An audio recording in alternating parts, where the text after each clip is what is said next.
Mabel the Lovelorn Dwarf, Chapter 12. Having sized up the competition during practices, my nerves didn't threaten to get the best of me as they had for the Gilliam Games. I figured my talent fit in the middle of the pack, which meant if I did really well, I could make it to the finals. I only wished I could have taken the medicine, especially since the competition began first thing in the morning. A sip or two or three, and I wouldn't have had enough in my system to get me through. Axes in hand, I stepped up to the mark. I flexed and rotated my shoulder to keep it loose and rubbed my elven cloak clasp in my pocket for luck. I lifted up the first axe and hoped I'd be able to fight off the pain long enough. I aimed and threw my axe. It arced head over handle and stuck in the third of the four rings out from the bullseye. Not good. I thought I was relaxed. Focus. Once the games were over, I'd get my shoulder looked at, and maybe get rid of this pain properly, once and for all. Focus, throw well, forget about the pain for a little while longer. Pain or no pain, Aramis needed me. Draco, Lord of the Dragons, captured him. I had 2 axes to free Aramis. With my first, I sliced through the magic lock that sealed Draco's lair. The guard dragons breathed their fire, and it burned me, but I didn't stop. Several of the guards caught up to me. I fought them through their scales, though their scales scraped me raw, and fangs pierced my shoulder, spreading venom into my blood, threatening to destroy me from the inside. I fought them off long enough to throw my final axe. The head touched the ropes holding Aramis, and the dragon sinew disintegrated. I had freed Aramis. I only hoped I had done enough to get us free from Draco. I loved axe throwing. I loved the feel of a smooth release, the sweet sound of the axe head piercing the wood, the knowing that I was doing something I loved and doing it well. I loved more than anything the wash of cheers for me and the rush of competition. I think it's enough, Mikey said. He started to massage my shoulders, and I shrugged him off. He meant well, but it only hurt me more. I made it into the second round. I fought the pain by focusing on surviving the next few throws. Aramis had to carry me out of the lair. Though he ran as smoothly as he could, it still jarred my shoulder. "Hang on, my darling, hang on," he said. "We're almost there. You saved me. I will not let you die. Do not give up on me. Hang on, my darling." I could see the exit, and only one dragon stood in our way. Draco himself. Draco spat his fire at us. Aramis shielded me with his magic. The flames glanced off the invisible shield and turned back on Draco, striking at his soft underbelly. We were free. I made it to the finals.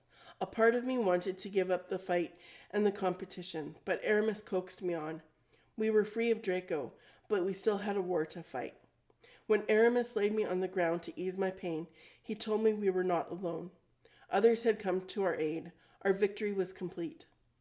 Mikey hugged me. I and 3 other competitors from Gilliam made it into the top 15, the largest contingent from any city. I made my family proud. I was building up their reputation, and I loved it. If I were courting someone, what chance would I have had for axe throwing glory at the tavern in Gilliam, here at regionals, and now possibly the Dwarf Games? None. That's the chance I'd have. I was so thankful Mikey had convinced Dad to let me compete. There would be plenty of time for me to find a mate, and I was in no rush. Pain? What pain? I entered the arena with the other finalists, ready to compete for a place on the Dwarf Games team. I felt no pain in my shoulder for the first time in forever. I hadn't wanted any of the medicine all day.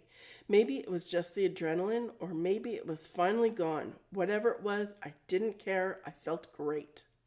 The official called my name first.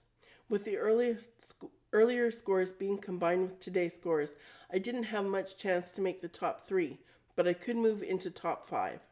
If I had the competition of a lifetime, I should have been terrified, or at least very, very nervous. But I had practiced with a bad shoulder. I had made it to the top 15 with excruciating pain. Now, with no pain, I could go to the top. Except for a few shouts of "Go Mabel" from Jimmy and Max, the crowd fell silent when I stepped up to the mark. The axe with its polished wood and gem handle was light and comfortable. I pressed my hand to my breast pocket to feel my Aramis cloak clasp. I closed my eyes, aware of the air around me and the ground beneath me. I was ready. I nodded, and the pop-up targets began. With pinpoint accuracy, I hit the first target. Nothing could stop me now. I let my mind relax a little. Aramis was there, as he always was, helping me focus. In practice or competition. This time we weren't at war, or in any kind of fight, or in need of rescue. Aramis wanted me to show him how to throw. I told him to watch closely. I'd perfected my form and technique. I nailed the remaining throws. Aramis took my hand, and we sat down together. He put his arms around me and whispered how much he liked this personal demonstration. His lips tickled my ears. The second round went as well as the first. I loved throwing for Aramis. Aramis threw after me, but his throws were off. I promised him in the third round I'd show him again how to do it. At the end of the second round, Mikey snapped me out of my daydreaming. "You're in 5th place, Mabel," he said. "Keep doing what you're doing." 5th place. I had a chance at 3rd. "Thanks, Mikey," I smiled. My calm and confidence didn't waver. 3rd would be amazing, though I might settle for 5th, as it carried a fair bit of respectability, especially for a first-time competitor like me. And 4th and 5th place finishers were sent to the Dwarf Games as alternates. Of course, I'd rather be regional champion going into Dwarf Games, but as long as I got to the games, I could win them and make my family proud. My turn came for the third and final round of throws. My first throw hit the outer edge of the bullseye. Excellent, but I could hit dead center. The crowd hushed and I focused. I could have sworn Aramis was truly in the arena watching me. His mere presence, real or imaginary, must have been what was helping me. I released the second axe. Muscles tore and bones ground against each other as my arm extended beyond its natural reach. Grah! I grabbed my right arm as it hung like dead weight at my side. Pain, like the flaming teeth of a demon of the abyss, consumed me. My stomach churned. The earth spun. Everything turned black. The medics were beside me. Someone pushed me down onto a litter and carried me out of the arena. I shrieked and sobbed as hard as I'd wailed. Mikey held my left hand, never letting go. "It will be all right," he said over and over again, but his voice wavered. I leaned over the edge of the litter and released the contents of my stomach. The effort and the movement only made the pain worse, if that were possible. "Mabel, we're going to sedate you for a while," one of the medics said in between my fits of screams. "I'm going to give you a few sips from this flask, and you'll go into a nice sleep. It won't be for long, just enough for us to examine you without causing you more pain, all right?" In between my screams and my sobs, the medic pressed the cool metal of the flask to my lips. A watery, smooth, and sweet liquid caressed my teeth and tongue. I had expected the sludge of Emma's potion. "Good girl. Now swallow it. Good." The medic stroked my back and hair. He and the pain faded into darkness as I drifted into oblivion. I woke in a curtained-off corner of the practice arena. Da and Mikey at my side. My brothers and friends talked in hushed voices beyond the curtain. Mikey sat in a chair, his head in his hands. Da stared at nothing, his arms crossed, his face closed, solid as stone. "I'm sorry, Da," I said, and the tears resumed their cascade. "She's awake," Jimmy said from the other side of the curtain. Da's arms uncrossed and his face softened when he looked at me. "You'll be all right, won't she, Mikey?" Da tapped Mikey on the back. "Yes, of course you will," Mikey said, though I think he only said it to placate Da. "You dislocated your shoulder. The medics reset it. Your shoulder muscles were shredded. It will take time to heal. You'll be in a sling and won't be able to use it for some time, but you will be fine. Come now, let's get you up. The medics left you some medicine to help the pain." Da leaned over me, putting my left arm around his neck and looping his arm under my knees. When he straightened up, I swiveled and swung up into a sitting position. The room swayed for a moment. I'd been lying down too long. I grasped the table. Mikey didn't look at me. Dad held on to me as I stood. My friends and family applauded when I walked around the curtain. "There's our champion," Wilbur said. Frankie scowled. I let them all down. I wanted to hide my face in shame. I started to cry. Their pity applause stopped. Jimmy hurried to my side. "We're all proud of you. You did amazingly well for any competitor, and with a bad shoulder." His words were sweet sentiments, but meant nothing. No male would look at me now. I had absolutely nothing to offer. I would never find a suitable mate, here or at home or anywhere else. I was a liability, a chipped and cracked and impure gem that no amount of polishing could salvage. "We need to get some food into you," Max said. "Into all of us," Jimmy joked. "And plenty of ale," Billy said. "Let's go to the Crystal Lantern," Kenneth suggested. "You'll come, won't you?" Jimmy asked me. "Mabel, Mikey and I need to talk with you first," Frankie said. He pulled a water skin from behind his back. My water skin. The one with Emma's sludge. "We'll catch up with you in a few minutes." Where did he get that from? How could he go into my room, into my things? How did he even know to look? Jimmy simply nodded and walked out with the others. Emma didn't look at Frankie or me, so I doubted she'd even seen the water skin. Mikey still refused to look at me. It might be best to speak first, cut them off before either worked themselves into a full rant, and ignore the water skin. "I'm sorry, Mikey. I'm so sorry. I let you down. I should have pushed through it. I only had one throw left. I could have made third. I'm so sorry." Mikey looked at me then, his face crushed in deep sadness, not anger. "Mabel, don't. I wish you'd told me the pain was worse. I could have found something for it. I could have helped you. I wouldn't have pushed you so hard. I never wanted you to work so hard you'd injured yourself like this. Maybe I should have seen the signs. I don't know how I didn't see the pain you were in. Why didn't you tell me?" My tears flowed harder. "Tell you what? I'm not a champion? I couldn't push through the pain?" "I didn't mean this kind of pain." "What other kind is there?" "Mabel," Frankie interrupted and held up the water skin. I tucked it into the bottom of my bag with throwing axes and a change of clothes in case the need arose and an opportunity to take it presented itself. If I had taken it today, would this disaster still have happened? "You haven't let anyone down. We're only concerned for your health. Who did you get this from? And how long have you been taking it?" "You went through my things?" I accused. "I didn't have to.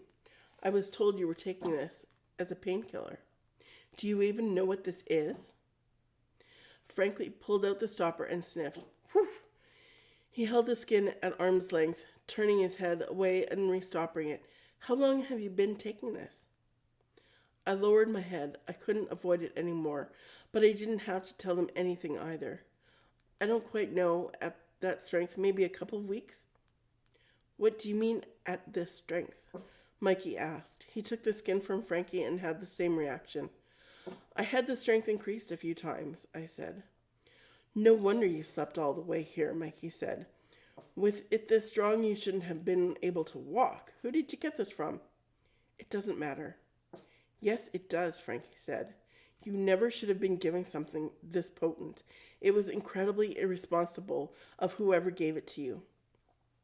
This homebrew made you so numb you may have done irreparable damage to your shoulder." "I was injured before I started taking it. I'm the only one to blame for this," I said. "Oh, we know you are hardly innocent in all of this," Frankie said. "Do you even know what you were taking? You don't, do you? It may not have done any more damage to your shoulder, but who knows what it might have done to the rest of you." "I'll be fine," I said with much more bravado than I felt. "As soon as my shoulder is better, I'll get back to mining. It will be like nothing had happened. This didn't do any added damage to me." Frankie sighed. "You won't be mining for quite a while. The damage to your shoulder is too extensive. When we get home, we'll get you to see a doctor to see just how bad things are and how it can be treated. But I will be able to mine, won't I? I had to. What else would I do with myself? Everyone in my family mined. I was expected to. While your arm is in a sling, you can only use your left arm, so you'll only be able to help with the actual excavation of the gems. You may never get full use of your right arm back. Frankie's voice broke, and he shook his head. You came very close to having no career in the mines. You had so much potential as a miner. You could have achieved so much, maybe even mined for diamonds. And now, well, you'll still be mining, but unless you manage to fully recover, you won't get much farther than emeralds. If you'd only told me, Mikey said. We could have treated it properly from the start. This never would have happened. Frankie turned to Mikey. You don't know that. If you hadn't pushed her so hard, she wouldn't have needed to keep it secret from us. I didn't push her any harder than I thought she could take, Mikey argued. So you're saying I'm weak, I said. No, you didn't tell me. If you'd have told me, I would have eased up. And then I wouldn't have competed as well as I did, and I would have disgraced you completely. No, you wouldn't have. I had never expected you to place this high. Because you think I'm weak. Because nobody does their first time competing. Not everyone could win, of course, but to say nobody won was unrealistic, especially when I knew the truth. You did, I said, and you wanted me to surpass your record. Mabel, Mikey sighed and sat beside me. I thought you'd remember, but I guess you were too young. I didn't win my first year competing. It took me several years to win. I didn't even place in the top 10 at the Gilliam Games my first year. I shouldn't have pushed you so hard, but I saw you had so much more potential and talent than I ever had. So I had been pushing myself all this time to live up to a standard, a memory of Mikey that didn't exist. I'd almost reached that standard too, and because of the way I'd pushed myself, I may have ruined everything I'd worked so hard for. Enough, Frankie said, enough. We need to get food and drink in us. We're all proud of you, Mabel. You've proved your strength. We knew that long ago. Everyone does. When we get home, we'll find the best doctor in Gilliam to fix you up so you can mine again. And you will tell me who gave you this brew. Together we walked out of the practice arena toward the crystal lantern. I thought you might want to know that once all the scores were tallied, even though you didn't get to make the final throw, you came in 6th, Mikey said. I felt a twinge of disappointment. Great, thanks. It is great, Mikey said. It is fantastic. I guess, but it doesn't get me to the dwarf games, not even close. At least if I'd finished 5th, I could have gone as an alternate. Not with your shoulder the way it is, you won't. Not even if you'd won. No, I guess not. In spite of everything, this was the closest I'd ever felt to my brother, and now felt like the right time to ask a question I'd been dying to ask for ages. Mikey, why did you quit competing? He paused, and Frankie moved ahead of us. I hadn't decided yet if I wanted to mate, but I had my eye on a certain male. I knew he wanted a diamond miner who lived in the mountain. There are not too many of those, so I thought if I worked hard enough, I could win his affection. I earned the promotion to diamonds, but lost him to another. By then, I'd worked so hard on getting into diamonds, I had lost more than a year of throwing, and working in the diamonds uses a completely different skill set. I'd have had to retrain my muscles, so I gave up. I'm sorry. It was a long time ago, and I'm well over it. Actually, I couldn't be happier.